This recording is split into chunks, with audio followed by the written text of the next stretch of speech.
For Borcio, TopVelocity.net, I'm going to do a pitch down to Sierra Robert and pair him up with Bob Wheatley. Take them both into their, or coming out of their leg lifts. You can see Bob getting more inside drive leg, so shifting his momentum earlier, which is going to help him really start to accelerate and build energy towards the target.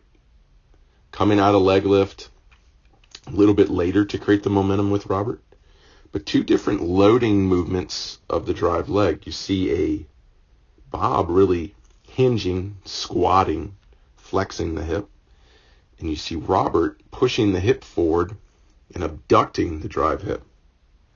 So this is a more stable base. This is a more unstable position, because you're going to stabilize better in your big glute than you are in your internal rotators, external rotators, abductors, adductors.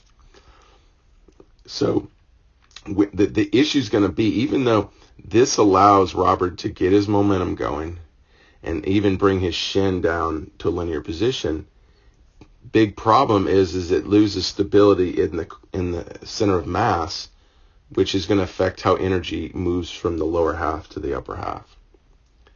You can see Bob still gets into that similar linear position, but see how the hips are more under him, more stacked under him, and not tipped back. You can see Robert's hips are more tipped back, almost extremely tipped back towards the plate. So even though Robert's now, even though it's later, has got good momentum going, and you can see when he goes into his drive, that very thing happens where his femur just spins, but the pelvis doesn't. If we watch Bob sitting in a flexed hip position, when he goes to drive and it opens into rotation, his hip goes from flexion to extension, and now you see hip rotation. So the problem is when you're like Robert and you're in this more abducted, internally rotated position, when you go to drive, it just kind of spins or continues that movement, and therefore you don't get the hip extension or the pelvis rotation, because to get hip extension you really need to be moving out of hip flexion. That's why we need to really sit into flexion coming out of leg lift. Now I can see the difference in the athletes here is Robert is very mobile and Bob isn't. The biggest challenges for Bob in his career wasn't, mobility wasn't one of his best things. So at this point you're going to see Bob's hips open and his shoulders still remain closed, and you see when Robert's hips open, his shoulders remain closed, but it's two different positions. Bob has more closed trunk rotation than Robert. Robert has more trunk extension. So trunk extension, like trunk rotation, can delay the end of the chain. Trunk rotation supports the ability to,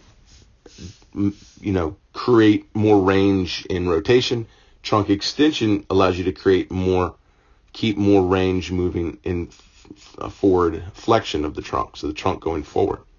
So at this point, the differences in the lower half are going to influence the upper half differently, but we also have different upper halves. We have a very mobile upper half, a very immobile upper half. So with Bob does a better job of keeping the shoulders closed, and then when the shoulders open, he gets good momentum going forward out of the trunk, and you see a good forward trunk, even a good front leg drive at that point.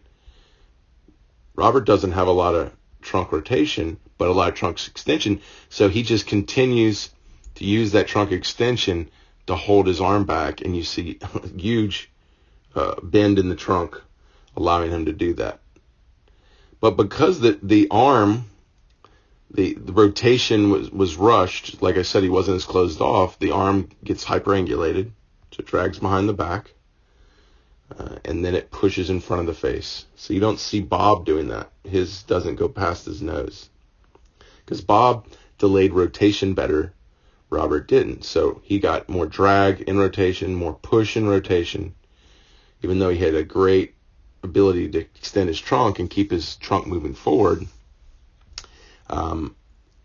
He still was poor to separate. And when you separate, you allow more energy to carry forward. And that's why you see Bob finishing with a lot more forward trunk tilt. Studies show high velocity pitchers can get more forward trunk tilt than low velocity pitchers typically. And you've definitely seen that between the two. So because Robert was unable to really drive his hips open, you see everything shortened up, right? The trunk wasn't able to stay closed and really transfer all that momentum forward. It was a break in that energy coming from the ground up. And we see everything finishing short because of that, even though he was able to really overcompensate with his trunk extension. But Bob does a great job of more momentum, more hip to shoulder separation, therefore more transfer of energy. And we really see that at the end. So what Robert needs to do is he needs to learn that hip loaded position, that hip flex position, and how to drive and get more pelvis rotation to transfer more of that lower half energy. And then he'll get more hip to shoulder separation, and then you're going to see way more energy coming forward, even with that great trunk extension he has. That'll really, really help that energy going forward. The only issues I do have with the excessive trunk extension is it can be very hard on your back.